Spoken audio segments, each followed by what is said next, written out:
¿Qué tal? ¿Cómo estamos? Buenas noches, un placer saludarles. Soy Fernando del Rincón, bienvenido a Conclusiones, bienvenido a casa. Mi casa es su casa, como siempre se lo digo. Hoy es viernes y recuerde, algunos de nosotros sobrevivimos la semana. Y ojalá cada vez sean más los que sobreviven la semana, porque con esta pandemia, pues las cosas no están nada fáciles, ¿no? Nada fáciles. Así que no lo echen saco roto. Vamos a iniciar el cierre de semana en Conclusiones con dos temas muy interesantes. Vamos a hablar de Guatemala, pero Guatemala ya no desde la perspectiva solamente de las protestas, sino de la gran confusión, la gran incógnita que hay con las vacunas.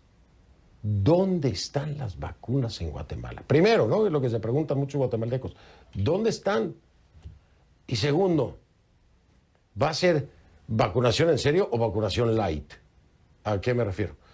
A que supuestamente la adquisición que se había hecho por parte del gobierno del doctor Yamatei eran vacunas Sputnik V, ¿no? La Sputnik V, la vacuna, Sputnik V.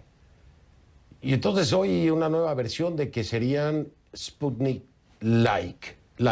Sputnik Light. Pero el contrato era de Sputnik V, ¿por qué ahora Sputnik Light?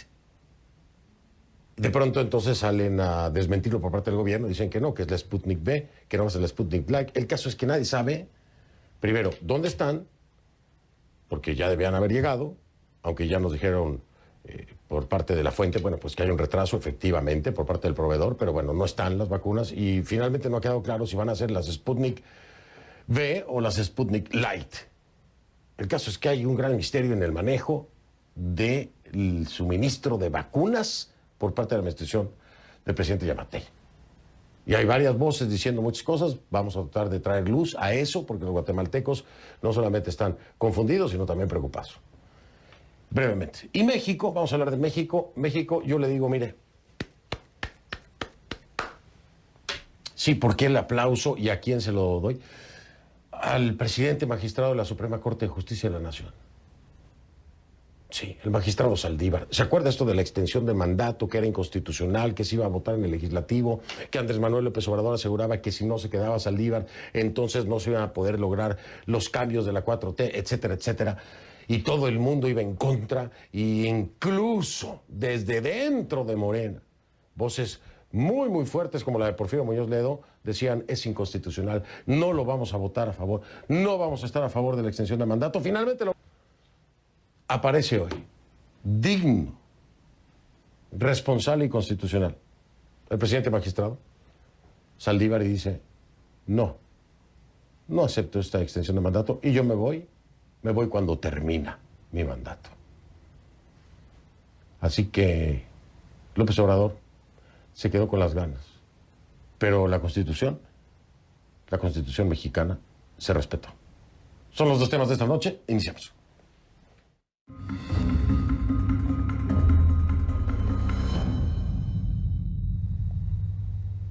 Y le pido que a partir de este momento me acompañe utilizando la etiqueta numeral ConcluVacunasGT.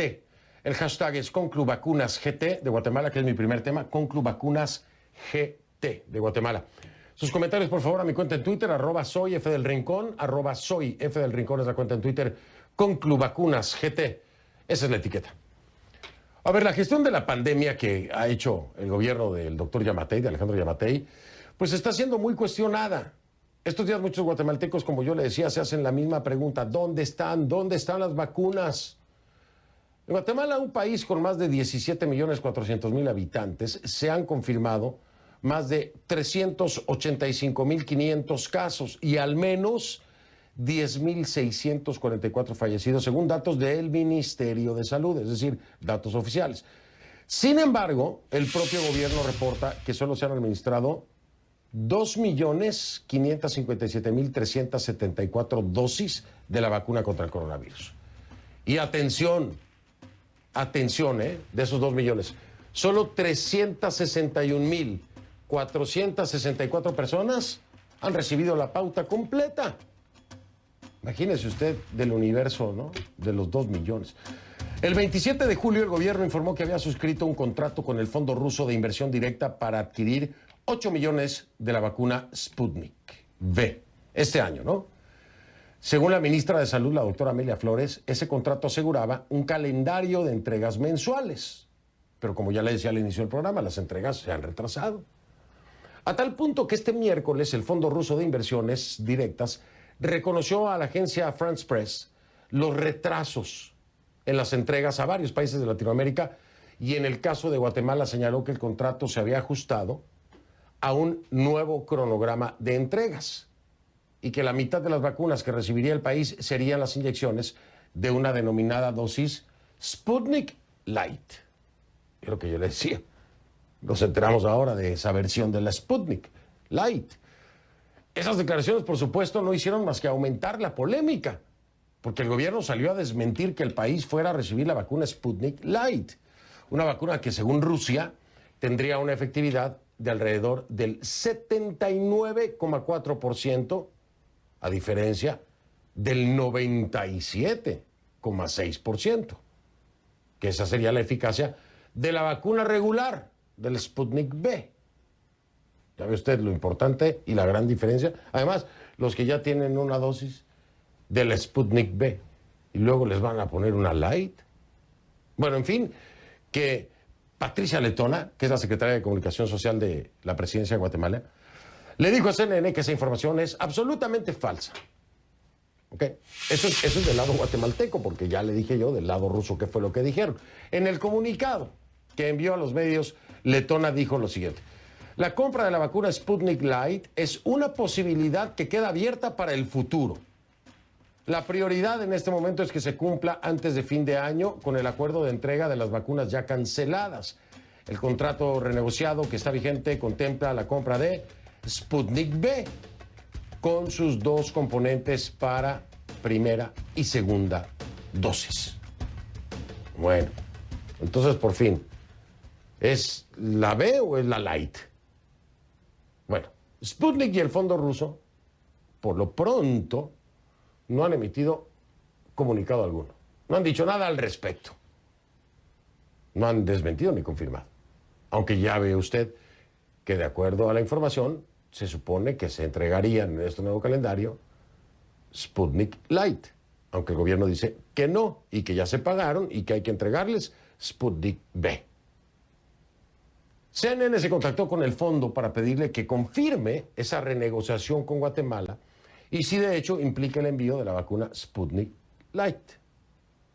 Bueno, pues aún no hemos recibido respuesta. Mientras tanto, la realidad es que los guatemaltecos son los que están hartos de esperar y ahora además tienen esta gran angustia, ¿no? Porque de un 79 a un 97 hay una gran diferencia, ¿no? En términos de protección. ¿Sí? Y además, ¿se puede hacer un Sputnik V y una segunda dosis de Light? Yo no lo sé, no soy médico, ¿no? Pero son muchas de las preguntas que tienen los guatemaltecos. Ahora, la pregunta, la más importante de todas, la más importante, ¿no? ¿Dónde están las vacunas? El nuevo calendario, bien, hubo retrasos, pasa. Ya se habían pagado las vacunas, se retrasaron las entregas. No es culpa entonces del gobierno de Yamatei, bueno, hasta ahí. Pero bueno, y entonces, ¿cuándo llegan? ¿Dónde están? Vamos con Michelle Mendoza, está en vivo desde Ciudad de Guatemala, a ver si nos puede aclarar qué es lo que está pasando con el plan de vacunación de Guatemala, Michelle, porque esto, de verdad que, yo te voy a decir una cosa, no nada más me parece un desorden, pero que además es preocupante, es alarmante por las consecuencias en el ámbito de la salud de los guatemaltecos que puede traer esto. ¿Cómo estás, Michelle? Buenas noches.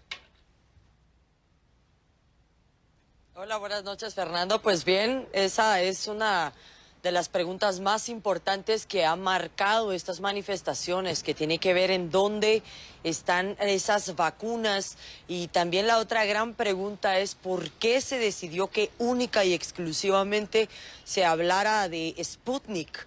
Ahora bien, nosotros nos hemos dado la tarea durante todo este día hablar con personas de comunicación social del Ministerio de Salud para saber en qué giraba esa confusión y por qué en algún momento sí se mencionó y en otro no se mencionó. Y la respuesta que nos dieron es que no nos podían contestar a las interrogantes, dado a que la ministra de Salud, pues Amelia Flores, tiene COVID. Esto ya ha sido o estaba enferma. Esas fueron las palabras textuales, pero esta información ya habría sido corroborada desde hace algunos días cuando el propio ministerio publica que ella pues tiene esta enfermedad. Ahora, por otro lado, lo que llama mucho la atención es que en la respuesta de la secretaria de Comunicación Social de la Presidencia, ella dice que no se descarta la idea. Sin embargo, hace aproximadamente unas 2 o 3 horas, la Embajada de Rusia en Guatemala publica un comunicado en el cual niegan que se vaya a entregar este tipo de vacunas a Guatemala y que ellos dicen que se va a entregar las vacunas Sputnik V, pero tampoco dicen en qué momento y sobre todo si en algún otro dado momento se podría entregar estas vacunas. Entonces hay mucha confusión y sobre todo esto va ligado con todo lo que ha estado sucediendo en el país, porque se sabe que casi 80 millones de dólares fueron desembolsados. Ahora también puedes recordar esa entrevista con Juan Francisco Sandoval, el exfiscal de la FESI, mencionando un caso en el que podría estar involucrado el presidente al haber recibido algún tipo de activo, esto derivado del mismo tema de las vacunas, a lo cual el presidente en una conferencia de prensa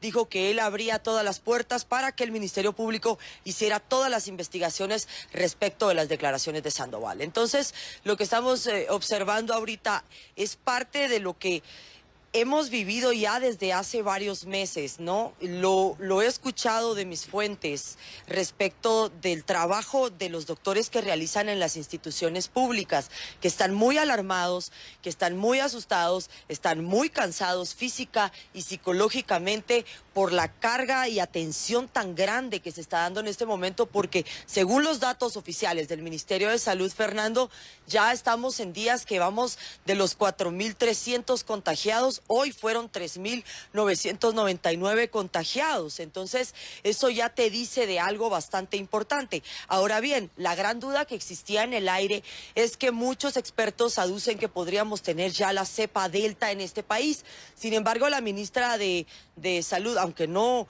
decidió no hablar con CNN, sí lo hizo a una radio local más temprano, este mismo día, en la cual dijo que según los estudios de las pruebas que se llevaron hacia Estados Unidos para verificar esta Delta, únicamente se había dicho que no, pero las pruebas se hicieron en junio, ya pasó julio y estamos en una tasa todavía más alta. Entonces es bastante incierto lo que está sucediendo, pero lo que sí hay que decir es que hay muchas personas en algunas comunidades remotas que se han enfermado y que han dicho que no saben a dónde deben ir a vacunarse porque no tienen información. Entonces son todas estas ramificaciones en las que estás escuchando lo mismo que gira en torno a la vacunación en Guatemala. Fernando. Qué desastre, Michelle, es lo único que te puedo decir. Qué desastre. Quiero ser más puntual con algo que mencionaba Michelle.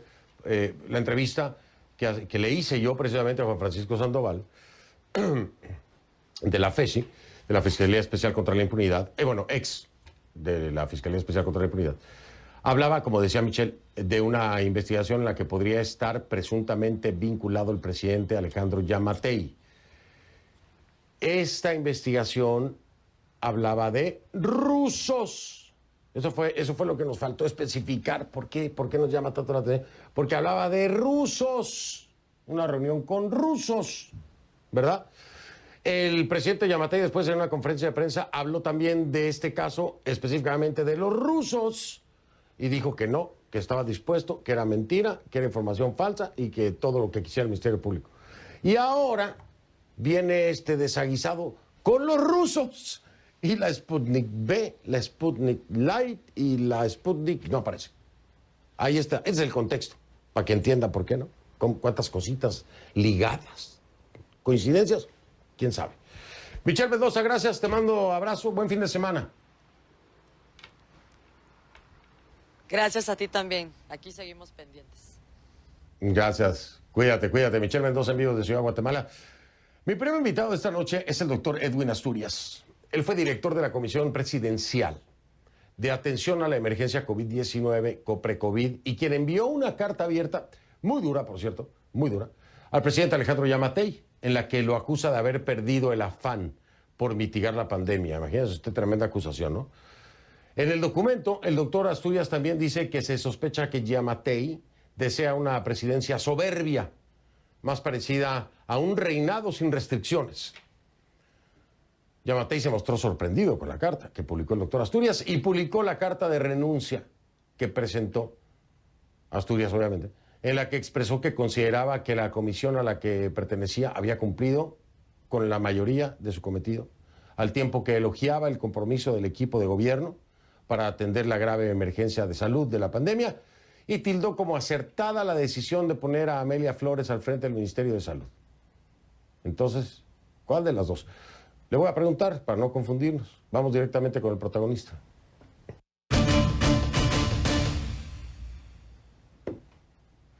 Le doy la bienvenida a Edwin Asturias, exdirector de la Comisión Presidencial de Atención a la Emergencia COVID-19, COPRECOVID, y profesor de Epidemiología e Infectología de la Universidad de Denver, en Colorado.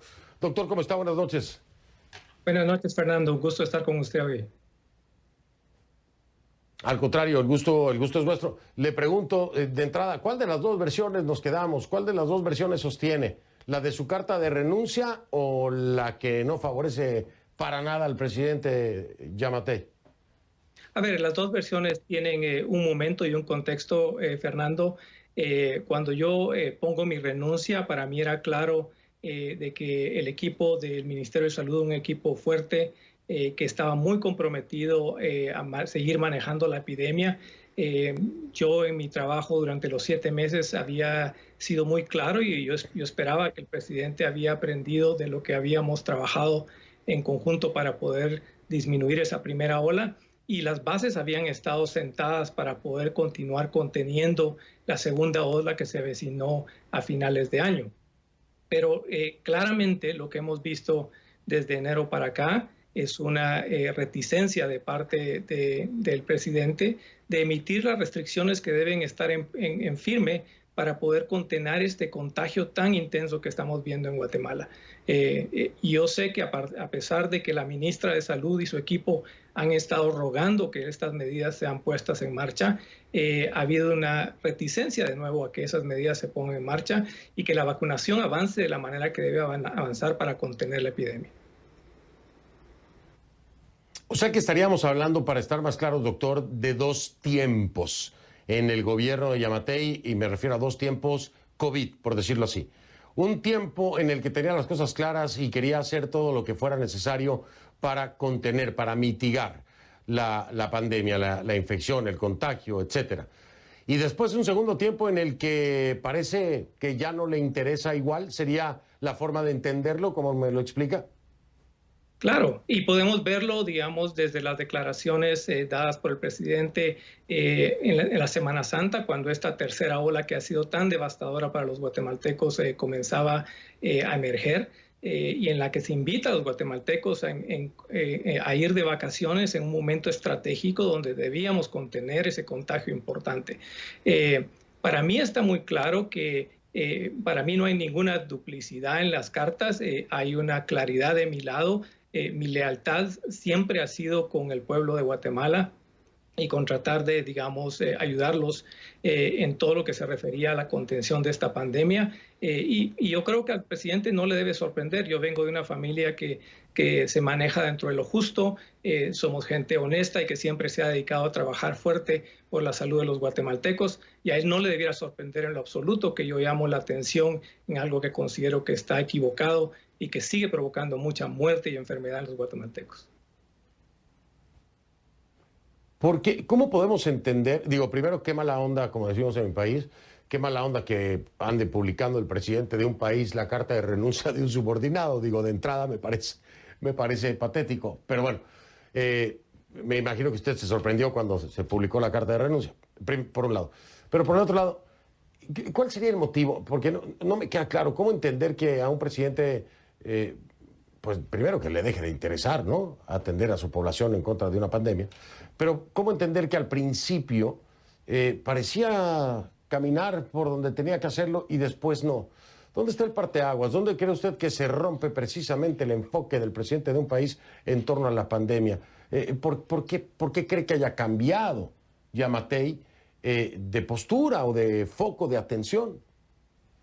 Bueno, es difícil entrar en lo que el presidente puede estar pensando, pero es claro de que hemos visto otros ejemplos devastadores en América Latina e inclusive en Estados Unidos, donde presidentes han decidido que van a tomar el camino de lo que al principio llamamos mucho la inmunidad de rebaño, o dejar que la infección continúe provocando casos y contagios con la idea de que todo debiera encaminarse a una recuperación económica, y el fallo y el mal cálculo en este proceso está en que no hay recuperación económica sin poder vacunar y realmente proteger a la población. Una población que está siendo diezmada, donde los hospitales están completamente topados, donde el gasto realmente, no solo en salud, pero el gasto social de la población está siendo completamente usado en la epidemia, y una epidemia que continúa causando muchos casos y que afecta a un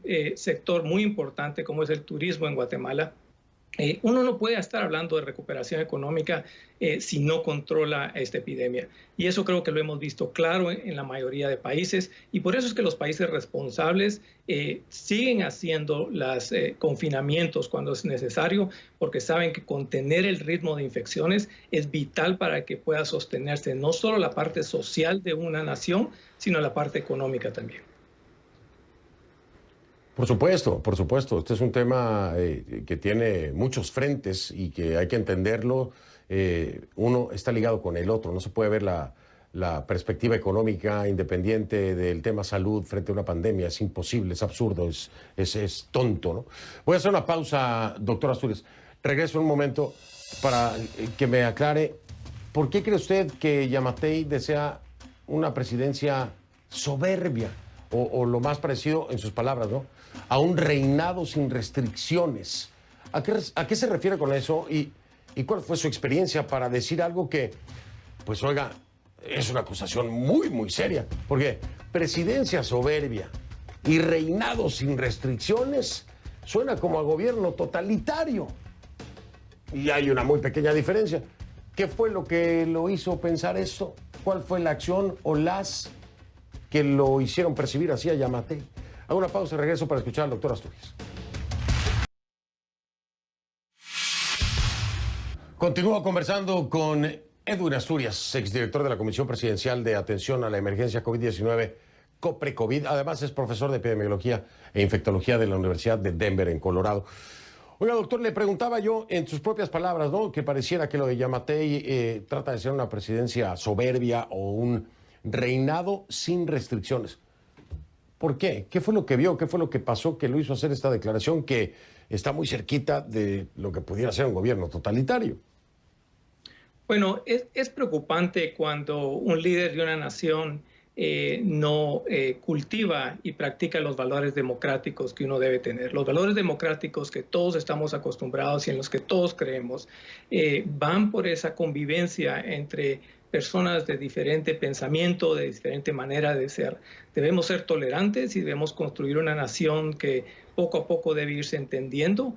Hay muchas cosas que tenemos en común, que queremos hacer del país, pero cuando uno comienza a perseguir a sus opositores, cuando uno se comienza a ensañar en contra de las personas que quieren crear una situación de justicia correcta para todos los guatemaltecos, uno comienza a ver que está entrando en una caída muy peligrosa. Y yo creo que mi intención era, yo llegué a conocer al presidente de alguna manera cercana durante este trabajo que tuvimos durante los 7 meses. Fue un trabajo en el cual yo fui un asesor técnico y de recomendación, y creo en la posibilidad de que él reflexione en este proceso.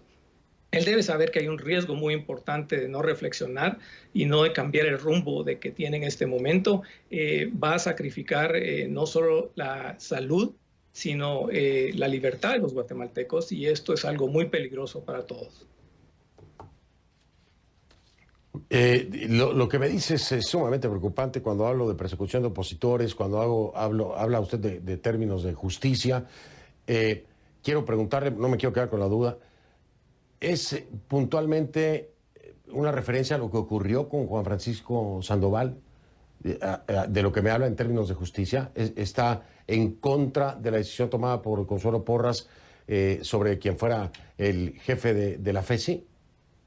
Yo personalmente estoy completamente en contra de esa decisión. Fue una decisión a todas luces arbitraria, bajo ningún presupuesto legal que uno tiene contemplado.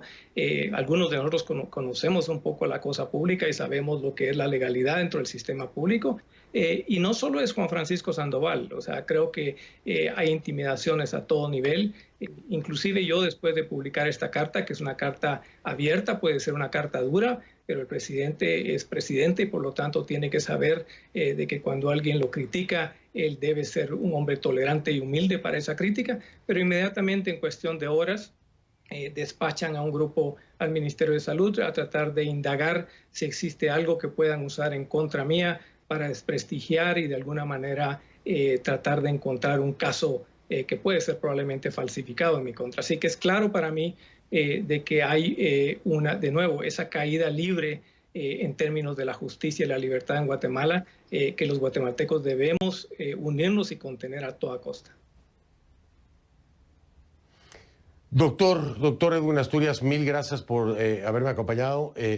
Oiga, habla fuerte y claro, usted lo felicito. Gracias por no ser político, diplomático también le dicen, yo le llamo hipócrita, y usted no lo es y se lo agradezco mucho por hablar en un ámbito democrático con todas sus ideas claras, como las tiene y opiniones. Gracias, doctor Asturias. Feliz noche, Fernando, y gracias por tenerme acá. Al contrario, gracias a usted, cuando quiera. Aquí lo esperamos con muchísimo gusto. Y sí, voy a hacer una acotación para lo que dice el doctor Asturias. Es cierto, el presidente Yamatei ha cambiado muchísimo. Y no para bien, no para bien. Acuérdese, doctor Yamatei, presidente de Guatemala, cuando era candidato. Y aquí estaba conmigo en el programa y hablaba y prometía y decía: Fernando, yo voy a hablar con ustedes, con la prensa, siempre. Aunque las cosas no estén bien, aunque las cosas vayan mal, yo siempre tendré apertura, porque... ¿Qué pasó? ¿Qué pasó, presidente? Porque aquí no está. Y mire que nos hemos recansado de invitarlo. Siempre hay un momento para reflexionar y para corregir el rumbo, si usted quiere. Aquí lo espero. Puertas abiertas, así como estuvo cuando era un candidato. ¿Se acuerdan? En el Miami Challenge de conclusiones. Bueno, pues ahora le hago el Yamatei Challenge para que me acompañe, como lo hizo en su momento, y prometió hacerlo forever and ever, para siempre. A ver si es cierto. A ver si es cierto, digo yo. Voy a hacer una pausa. Ahí está el mensaje para el presidente de Guatemala. Al regresar, el magistrado presidente de la Suprema Corte de Justicia de México, aplauso de pie, Arturo Saldívar, rechaza la ampliación de su mandato. Dice, no, yo no voy a ninguna ampliación de nada, como quería, como casi exigía el presidente de México, Andrés Manuel López Obrador, y que además, contra todas las voces que se quejaron de que fuera inconstitucional, fue aprobado por el legislativo en abril. Bueno, sorpresita para AMLO y la 4T, el propio Saldívar dice, no voy, no va, termino cuando tengo que terminar. Ya ven.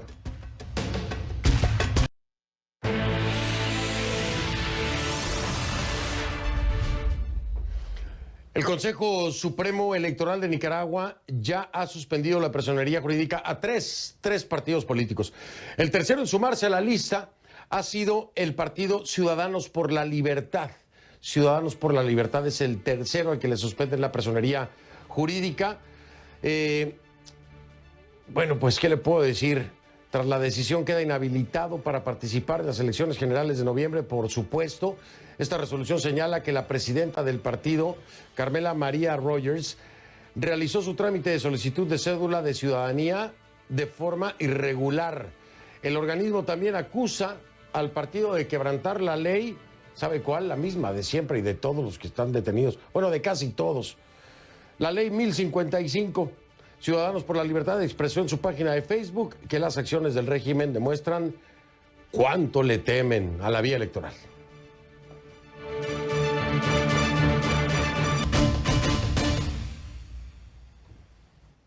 Le pido que a partir de este momento me acompañe utilizando la etiqueta numeral ConcluMX Saldívar. El hashtag es ConcluMX Saldívar. Esa es la etiqueta, por favor, para este segmento del programa. Sus comentarios a mi cuenta de Twitter, @soyfdelrincón, @soyfdelrincón. El magistrado presidente, ya le decía yo, de la Suprema Corte de Justicia de México, Arturo Saldívar, informó que desiste de ampliar su mandato por 2 años adicionales. 2 años. ¿Quién había propuesto esto? Pues el presidente de México, Andrés Manuel López Obrador, en una ley que fue aprobada por el Congreso en abril y en una amplia discusión sobre la constitucionalidad de esta propuesta de Andrés Manuel López Obrador y de la decisión que se llevó a cabo en el Legislativo, aprobando la misma. Y en más de una ocasión en este programa, mis invitados, como Porfirio Muñoz Ledo, de Morena, lo dijo claro. Si el presidente magistrado es un hombre respetuoso de la Constitución, él mismo debería declinar de una ampliación de mandato, porque es inconstitucional. Y esa era la pelea dentro del Legislativo. Bueno, para beneplácito, me imagino yo, de mi estimado Porfirio Muñoz Ledo, que nos debe estar viendo, y para el de un servidor, lo hizo. Lo hizo. Magistrado Saldívar, presidente magistrado de la Suprema Corte, dijo, no, lo siento, presidente, pero no va. No voy. Me voy cuando me tengo que ir. Vamos a hablar de este tema con mi invitada de esta noche.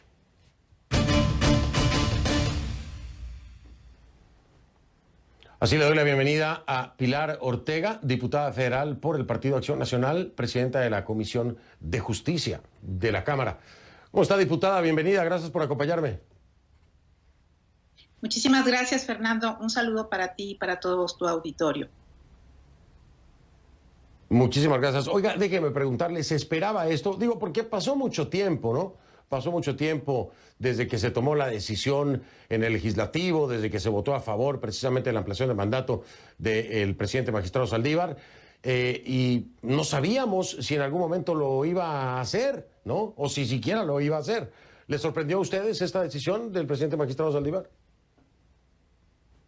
Pues no totalmente, porque bueno, ya se habían dado algunos signos, como la petición de hacer una consulta al interior de la Corte sobre estas disposiciones. Creo que es de reconocerse que finalmente haya tomado esa determinación el presidente de la Suprema Corte de Justicia de la Nación, aunque, como bien lo dijiste, el tema ya tiene mucho tiempo y durante todo este tiempo se siguió dando esta discusión ante la aprobación de una ley eminentemente inconstitucional, pero que además transgredía al propio Estado constitucional de derecho mexicano y a la democracia. Entonces, había signos de que el presidente de la Corte, desde el momento en que anunció que iba a hacer una consulta, pues estaría sometiéndose al designio del Pleno de la Corte, pero creo que fue una buena decisión finalmente señalar que respetará la Constitución, aunque dejó pasar mucho tiempo. Ya lo creo que sí, dejó pasar mucho tiempo, pero aún así, lo quiero decir, hay que reconocerle la decisión al presidente magistrado Saldívar. No se puede minimizar, es un paso muy valiente, pero además muy respetuoso precisamente de la Constitución. Pero, diputada, vamos más atrás, porque, afortunadamente, Saldívar resultó ser una persona de principios, una persona constitucional, resultó ser lo que es, ¿no? Un presidente magistrado de la Suprema Corte de Justicia de la Nación. Porque otro que no hubiese sido todo lo que le acabo de decir, se hubiera quedado con una ampliación de mandato, hubiera pasado por encima de la Constitución. Pero lo más grave de esto es que la propuesta viene del propio presidente de México, Andrés Manuel López Obrador, sobre un tema constitucional. Pero no solo eso, es que el legislativo no detiene un acto o un hecho inconstitucional que no puede ser supeditada a una ley por encima de la Constitución. Y ahí tenemos un problema, porque esto no llegó a término a donde quería AMLO por Saldívar, pero por todos los demás llegó, diputada. Y esto se puede repetir en cualquier momento, ¿no? Definitivamente creo que este es el gran riesgo, que tenemos hoy una mayoría legislativa que por acatar las decisiones del presidente de la República en lugar de llevar a cabo su labor, que es una labor de contrapeso. Por eso tenemos un esquema de división de poderes y una obligación que tenemos todos los diputados y diputadas, que es preservar y cuidar el orden constitucional. Bueno, se obedece lo que ciegamente señala el presidente de la República y ahí tenemos las consecuencias. Por ello, nosotros sostenemos que a pesar de esta declaración del presidente de la Corte, que sí se reconoce y que por supuesto con ello también demuestra que hay un poder judicial que preserva la independencia judicial, a pesar de ello se tiene que continuar con el proceso y se tiene que extraer esta norma inconstitucional del marco jurídico mexicano, porque de otra manera, como bien lo dices, será muy fácil que utilizando esta mayoría del partido en el gobierno, pues se trate otra vez de violentar el orden constitucional. Y creo que sí tenemos que finalmente hacer que nuestro máximo tribunal, no solamente a través de una declaración política como la que hoy hizo el presidente Saldívar, que si bien es de reconocerse, no tiene efectos vinculatorios jurídicamente, como sí lo tendría la declaración de inconstitucionalidad por el propio Pleno de la Suprema Corte de Justicia de la Nación. Por eso es importante que esta declaratoria se dé para ir minando estos golpes, estos ataques a la Constitución del partido de Morena y del presidente de la República. No, y es que además, diputada, si no se hace, esta ley ya está aprobada ahí. Eso se tiene que revertir, ese proceso tiene que revertirse, tiene que anularse. Y claro, por supuesto, tiene que ser a través precisamente de la Constitución y determinarlo como es. O sea, esto no puede quedarse así, Saldívar ya no va, pero bueno, y esta ley está aprobada ahí. Va a llegar otro que no sea Saldívar y va a decir, con ese mismo recurso, pues ahí está la ley aprobada por el legislativo, o sea, yo puedo quedarme más tiempo. Así que el trabajo aquí tiene que ser hasta eliminar la misma y declararlo, por supuesto, como lo que queda asentado en nuestra Carta Magna, un acto inconstitucional, porque no está contemplado dentro de. Ahora, voy a marcar una pausa, pero quiero preguntarle, diputada, ¿cómo detener? Porque vamos a ser claros, ¿no? Hay mucha gente que no se atreve a decirlo, yo lo digo clarito. El presidente Andrés Manuel López Obrador se mete con todos los poderes, no le importa el tema de la separación de poderes, se mete con el Ejecutivo, con el Legislativo, se mete con el Ejecutivo con el Legislativo, con el Judicial, se mete con todos, no le importa, se mete en temas como esto de Saldívar, se metió precisamente en este tema presionando a su bancada para que aprobaran esto, cuando había voces dentro de la propia bancada de Morena que decían es inconstitucional. Pero se está dando un bombardeo desde el Ejecutivo en poderes que deberían ser independientes. ¿Cómo hacerle frente a esto? Se lo pregunto y me responde después de la pausa la diputada federal por el Partido Acción Nacional, Pilar Ortega, presidenta de la Comisión de Justicia de la Cámara. Ya vengo. Estamos de vuelta. Estoy con la diputada federal por el Partido Acción Nacional y presidenta de la Comisión de Justicia de la Cámara, Pilar Ortega. Y le decía yo, diputada, y usted lo sabe muy bien, sobre todo deberían saberlo, ¿no? Y la oposición más. El bombardeo por parte del Ejecutivo hacia el Legislativo, hacia el Judicial, hacia, bueno, el electoral, para todos lados. Hay una injerencia clara en las opiniones, en la acción. En la acción no lo sé de cierto, pero me parece que sí, cuando se culmina una bancada en el Legislativo para que se vote a favor de un tema inconstitucional, pues me parece que es una acción. Y finalmente nadie le está poniendo freno. Se le ha puesto freno por Saldívar, se le ha puesto freno por parte de los mexicanos y mexicanas que votaron para que no se quedara con la mayoría absoluta. Pero ¿cómo hacerle frente a ustedes y qué están haciendo para frenar esto? Sí, bueno, tienes toda la razón. En nuestro sistema constitucional justamente tiene ese diseño de ser un sistema de pesos y contrapesos que se tiene que dar a partir de la división de poderes. Y como bien lo señalas, bueno, hoy vimos ya un acto en donde el Poder Judicial está poniendo de alguna manera un freno.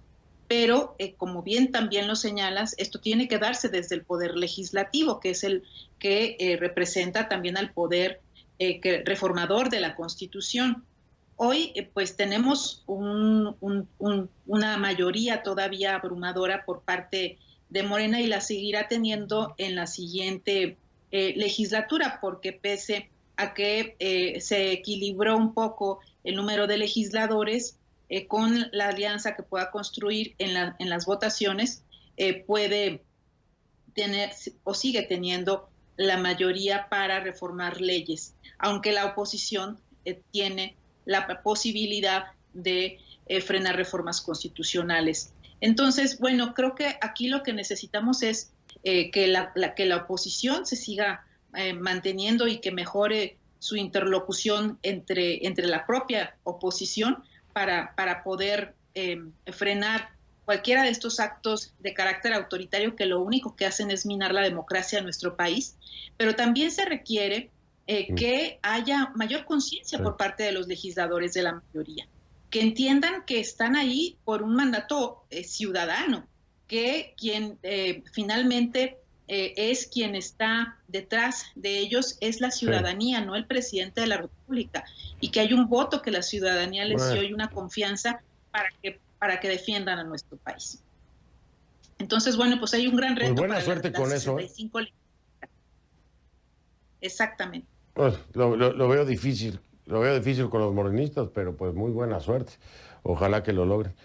Pues es que hay unas declaraciones que dan vergüenza, de verdad. Esto de López Obrador hoy con el tema del Tribunal Electoral del Poder Judicial de la Federación, de la institución de José Luis Vargas, de que se vayan todos.